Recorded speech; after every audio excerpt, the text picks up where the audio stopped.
Hello everyone, हमारा question है the empirical formula and molecular mass of a compound CH2O and 180 grams respectively. What will be the molecular formula of the compound. Molecular formula निकालना है, चार option दिए हुए हैं यहाँ पे। तो देखो, एम्पेरिकल फार्मूला क्या होता है। एम्पेरिकल फार्मूला होता है simple simple ratio of a molecular formula. जैसे मान लो किसी का मॉलिक्यूलर फार्मूला है C2H2, ठीक है। तो यहाँ पर इसका सिंपलेस्ट रेशियो जो होगा, कार्बन और हाइड्रोजन से ये मिलकर बना हुआ है, कार्बन और हाइड्रोजन का जो सिंपलेस्ट रेशियो होगा वही उसका इंपेरिकल फार्मूला होगा। तो अगर इसके मॉलिक्यूल के रेशियो को निकाले तो ये 1:1 में है, ठीक है। 1:1 में है। तो इसका जो इंपेरिकल फॉर्मूला हो जाएगा वो हो जाएगा CH। तो इंपेरिकल फॉर्मूला हम लोग को यहाँ पे दिया हुआ है, फॉर्मूला दिया हुआ है क्या, CH2O, ठीक है। और मॉलिक्यूलर मास दिया हुआ है, मॉलिक्यूलर मास दिया हुआ है, ये दिया हुआ है हम लोग का 180 ग्राम। अब एक यहाँ पे फॉर्मूला होता है, ठीक है।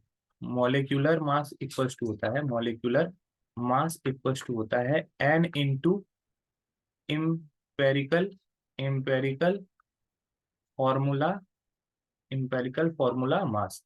तो इंपेरिकल फॉर्मूला का जो मास होगा उसको एंड से मल्टीप्लाई करने पर मॉलिक्यूलर मास आता है, ठीक है।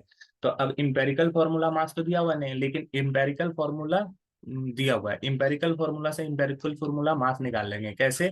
तो यहाँ पे CH2O है, तो इसका वेट कितना होगा, कार्बन का एक एटम है, कार्बन का एक एटम का वेट होता है 12, प्लस हाइड्रोजन का दो एटम है और उसका एक एटम का वेट होता है 1। ऑक्सीजन का एक एटम है, उसका वेट होता है 16। तो ये ओवरऑल आ जाएगा 12 + 2 + 16, ठीक है। तो अगर ध्यान से देखोगे तो ये पूरा ओवरऑल 30 आ जाएगा। तो इंपेरिकल फॉर्मूला मास कितना आ गया, 30 आ गया, ठीक है।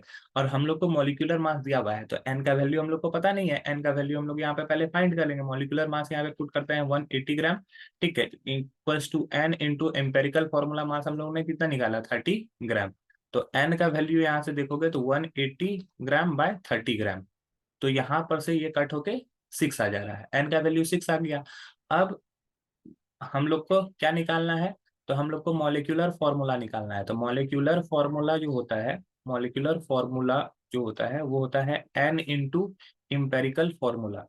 तो एन का वैल्यू 6, इम्पेरिकल फॉर्मूला CH2O। तो ये अगर इसको मल्टीप्लाई करोगे तो ये हो जाएगा C6H12O6, ठीक है। सबको 6 से मल्टीप्लाई कर दिए तो ये हो गया C6H12O6। तो हमारा ये जो मॉलिक्यूलर फॉर्मूला है यही होगा। यहाँ पे दिया हुआ C9, तो ये गलत हो जाएगा, CH2O, ये तो सेम वही है, मॉलिक्यूलर फॉर्मूला ही दे दिया, सॉरी इंपेरिकल फॉर्मूला ही दे दिया। तीसरा में सही दिया हुआ, चौथा भी गलत है। तो हमारा राइट आंसर हो जाएगा ऑप्शन C। आई होप ये क्वेश्चन आपको समझ में आया होगा। That's all, thank you.